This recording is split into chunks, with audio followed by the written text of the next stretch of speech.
ఏంటి కర్రపుచ్చుకుని వచ్చా అనుకుంటున్నారా? మళ్ళీ టీచర్ అవతారం ఎత్తి జగన్మోహన్ రెడ్డిని పాఠాలు చెప్పి ఫస్ట్ ఆఫ్ ఆల్ ఎథిక్స్ నేర్పించి చితగ్గొట్టాలనిపిస్తుంది. వీడేదో పొలిటికల్ సభలు పెట్టుకుంటున్నాడు అనుకో.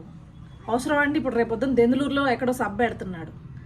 ఆ సభ పెడుతుంటే ఇక్కడున్న స్కూల్ పిల్లలందరినీ స్కూల్ మాన్పించేసి ఆ ప్రైవేట్ బస్సులన్నింటిని మళ్ళీ ఫోర్స్ఫుల్గా వాళ్ళు ఇచ్చేది కాదు, ఫోర్స్ఫుల్గా ఇవ్వాలి అని చెప్పేసి డిఈఓల చేత వాళ్ళకి ఆర్డర్లు పాస్ చేయించి ఆ బస్సులన్నింటిని జన సమీకరణాలు చేయడం కోసం తరలించి ఇక్కడ ఇప్పుడు సభ కండక్ట్ చేయాలంట.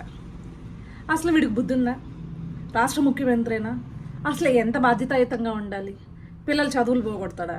మొన్నటిదాకా ఏమో సంక్రాంతి సెలవులు అయ్యాయి, ఈరోజు మళ్ళీ సెలవు. అసలు సిలబస్లు అవ్వాలా వద్దా? ఫైనల్ ఎగ్జామ్స్ చూస్తుంటే దగ్గరికి వచ్చినాయి.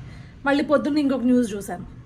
సర్లే, ఇక్కడ రేపొద్దున్న సెలవు ఏంటా ఈ దరిద్రం, ఈ దరిద్రుడు వస్తే ఇదేం దరిద్రం, ప్రతిసారి ఇదే అవుతుంది, వీడు రావడం స్కూల్కి సెలవులు పెట్టించడం అని చెప్పేసి అనుకుంటే, ఇంకొక దరిద్రం ఏంటంటే పొద్దున్న న్యూస్లో చూసా, ఇంటర్మీడియట్ ఎగ్జామ్ బోర్డ్ ఎగ్జామ్ ఆపించి మరి ఇప్పుడు వీడు సభ పెడుతున్నాడు. అంటే 5 లక్షల పిల్లల జీవితాలతో ఆడుకుంటున్నాడు. బోర్డ్ ఎగ్జామ్ ఆపించి మరి నీ సభకి జనాలను తోలడం ఏంద్ర దరిద్రుడా, నిష్ట దరిద్రుడా?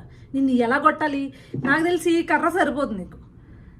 ఏ ఇనప ఓసో బాగా కాల్చి సుర్రుమని వాత పెడితే అప్పుడైనా బుద్ధి వస్తుందేమో. గుర్తుంటుంది ఆ వాత, గుర్తుంటే ఇదిగో ఈ 10 పనులు చేశాను ముఖ్యమంత్రిగా ఉన్నప్పుడు, రేపొద్దున్న ఎప్పుడైనా సరే బాధ్యతాయుతంగా ఉండాలి, పిల్లలు చదువులతో ఆడుకోకూడదు అని చెప్పేసి బుద్ధి జ్ఞానం వస్తుంది.